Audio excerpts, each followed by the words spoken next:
Step by step how I bought this rental property behind me without using any of my own money, plus before and after pics. Let's go.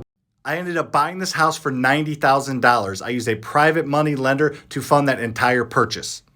As you can see, the property was in good shape, but just a little bit outdated. So then I rehabbed it. I put $30,000 into the property to make it rent ready. I used that same private lender's money. So I used his $90,000 to purchase it and his $30,000 to fix it up. I have $120,000 of a private lender's money in the deal. I'm going to show you how I'm going to get his money back plus interest. Now that I have a fixed up rental property, I got it rented to a great tenant for $1,500 a month.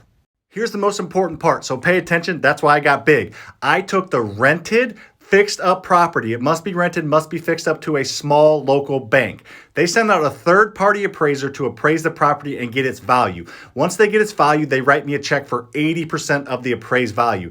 This property appraised for $160,000. I bought it at a discount and fixed it up and forced value. So they wrote me a check for 80% of that $160,000, which is $128,000. I took that $128,000 cashier's check they gave me and I handed it directly to my private lender. He gave me $120,000. I gave him $128,000 back. So he made $8,000 on his investment, but now I own a rental property without using any of my own money. I'm collecting rent, which is paying the mortgage that the bank took out when they gave me that $128,000 check. Now, I do own this rental property without using any of my own money. However, I do owe the bank a mortgage plus owning expenses like taxes, insurance, maintenance, all that stuff. However, I'm not the one that pays those every single month. My renter that's paying me $1,500 a month covers my mortgage plus all owning expenses.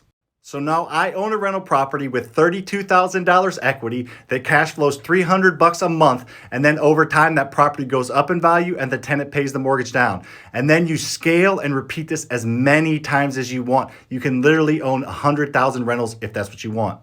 I do this all the time and teach it all the time. So make sure you follow my TikTok, my YouTube, my Instagram. Also check out my TikTok bio. Surprise in there for you.